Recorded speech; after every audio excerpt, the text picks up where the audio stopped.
الرحیم۔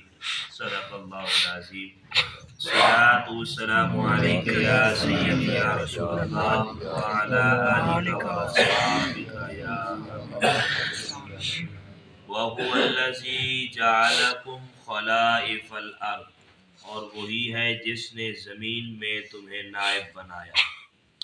کیونکہ سید عالم صلی اللہ علیہ وآلہ وسلم خاتم النبیین ہیں، آپ کے بعد کوئی نبی نہیں، اور آپ صلی اللہ علیہ وآلہ وسلم کی امت سب امتوں میں آخری امت ہے، اس لیے ان کو زمین میں پہلوں کا خلیفہ کیا کہ اس کے مالک ہوں اور اس میں تصرف کریں، اور فرمایا اور تم میں ایک کو دوسرے پر درجوں بلندی دی ہے، یعنی شکل و صورت میں، حسن و جمال میں، رزق و مال میں، علم و عقل میں اور قوت و کمال میں ایک کو دوسرے پر بلندی دی، اور اس کا مقصد تمہاری آزمائش کرنا ہے کہ کون نعمتوں کے ملنے پر شکر ادا کرتا ہے اور کون ظلم و زیادتی کی راہ پر چلتا ہے، کون امتحان میں کامیاب ہوتا ہے اور کون ناکام ہوتا ہے۔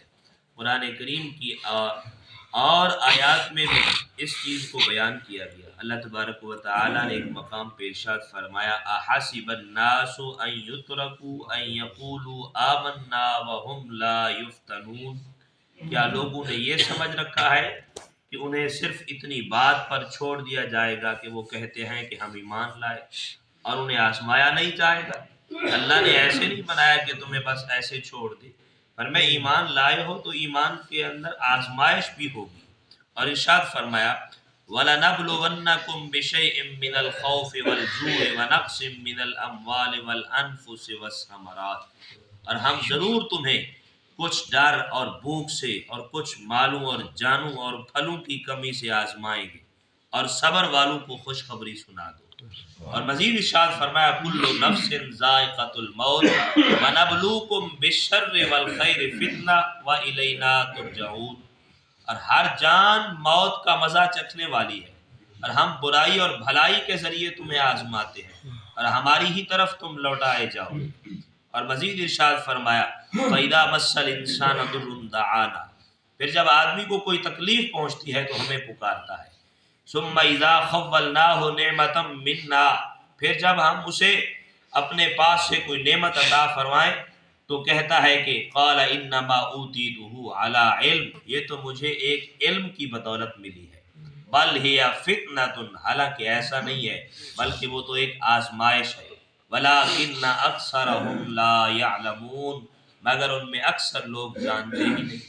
اور اللہ تبارک و تعالی نے ارشاد فرمایا اِنَّا جَعَلْنَا مَا عَلَى الْأَرْضِ زِینَةً لَهَا لِنَبْلُوَهُمْ أَيُّهُمْ أَحْسَنُ عَمَلًا، بے شک ہم نے زمین پر موجود چیزوں کو اس کے لیے زینت بنایا تاکہ ہم انہیں آزمائیں کہ ان میں عمل کے اعتبار سے کون اچھا ہے۔ تو اللہ تعالی نے جو کچھ بھی دیا ہے ایمان والوں کے اندر اس میں آزمائش بھی ہے۔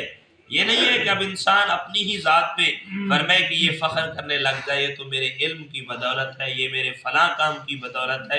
ارے تیرے کسی کام کی بدولت نہیں، اللہ نے اپنی نعمت دے کر بھی تجھے آزمایا ہے۔ ان ربک سریع العقاب، بے شک تمہارا رب بہت جلد عذاب دینے والا ہے، یعنی اللہ تعالیٰ فاسق و فاجر اور گناہ گار کو بہت جلد سزا دینے والا ہے۔ اس مقام پر ایک اعتراض یہ ہوتا ہے کہ اللہ تعالیٰ کے حلیم ہونے میں کوئی شک نہیں، وہ اپنے نافرمان کو جلدی سزا نہیں دیتا، پھر کس طرح فرمائے کہ بے شک تمہارا رب بہت جلد عذاب دیتا ہے؟ اس کا جواب دیتے ہوئے امام قرطبی علیہ رحمہ فرماتے ہیں کہ ہر وہ کام جو یقیناً ہونے والا ہے وہ قریب ہی ہے، وہ قریب ہی ہے، چاہے جتنی فرمائے کے بعد میں ہو وہ قریب ہی ہے۔ اور تفسیر ساوی میں ہے کہ سریع العقاب کا معنی ہے کہ جب عذاب کا وقت آ جائے تو اس وقت اللہ تعالیٰ عذاب نازل کرنے میں دیر نہیں فرماتا، تو ابھی اس کا وقت نہیں آیا، جب وقت آئے گا تو یہ فرمائے اپنے وقت میں آنے والا ہے۔ تو اللہ تعالیٰ نے فرمائے انسان کو آزمایا بھی اور ساتھ میں یہ بھی فرمایا کہ ان ربک سریع العقاب وانہ لغفور الرحیم، اور بے شک وہ ضرور بخشنے والا مہربان بھی ہے، جو اس کی بارگاہ میں جھک جائے، معافی مانگ لے، سچے دل سے توبہ کر لے، یقیناً وہ میرا رب معاف فرمانے والا ہے، معاف فرمانے والا ہے۔ اور اللہ تعالیٰ نے انسان کو فرمایا کہ ایسے نہیں چھوڑ دیا کہ بس کلمہ پڑھ لیا، ایمان لے آیا، اب چھوڑ دے اسے جو چاہے کرے، ہاں بس یہ کہہ دے کہ ہم ایمان والے ہیں، بس اتنی بات کافی نہیں ہے، بلکہ اللہ تبارک و تعالیٰ انہیں فرمائے کہ آزمائے گا۔ فرمائے ایمان کے اندر جتنے بڑے بڑے انبیاء کرام آئے، ہاں آزمائشیں تو سب پر ہوئی۔ اللہ تعالیٰ نے انبیاء کو جب آزمایا تو فرمائے کہ ہم تم کس فرمائے کے شمار میں آتے ہیں کہ ہم تو بڑے بڑے گناہ بھی کرتے ہیں، وہ تو گناہوں سے بھی معصوم تھے۔ تو فرمایا کہ پھر بھی آزمائشیں آئیں۔ حضرت نوح علیہ السلام 6 ماہ تک فرمائے کہ پانی میں کشتی فرمائے کہ چلاتے رہے، یہ بھی ایک آزمائش تھی۔ ابراہیم علیہ السلام کو چیخے میں ڈالا گیا، آگ کا چیخا بنایا فرمائے کہ اس میں ڈالا گیا، تو یہ بھی ایک آزمائش تھی۔ حضرت یونس علیہ السلام مچھلی کے پیٹ میں رہے، رب کی طرف سے یہ بھی آزمائش تھی۔ زکریا علیہ السلام کے فرمائے کہ سر سے لے کر نیچے تک فرمائے کہ آرے سے چیرا گیا، فرمائے کہ یہ بھی آزمائش تھی اللہ کی طرف سے۔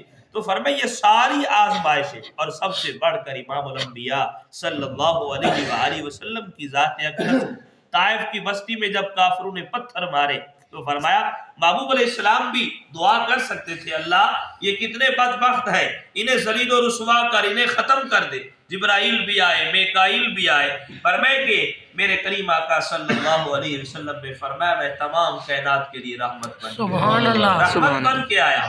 اور اسی آزمائش میں صبر کا فرمائے کریم آقا صلی اللہ علیہ وسلم نے ایک عملی نمونہ پیش کیا۔ اے میرے غلاموں، فرمائے جب بھی کبھی مشکل گھڑی آ جائے، مشکل وقت آ جائے، آہو فغاں کے بجائے فرمائے شکوہ شکایت کے بجائے فرمائے صبر کر لینا، رب صبر کا اجر بہت بڑا عطا فرمائے گا، بہت بڑا عطا فرمائے گا۔ تو ایمان والا جو بھی ہے اللہ تعالیٰ ان کی آزمائش ضرور فرماتا ہے، کبھی نعمتیں دے کر اور کبھی نعمتیں واپس لے کر۔ فرمائے کہ دیکھتا ہے میرا بندہ کس حال میں میرا شکر ادا کرتا ہے، صبر کرتا ہے نہیں کرتا، فرمائے میرے حمد و ثنا کرتا ہے نہیں کرتا۔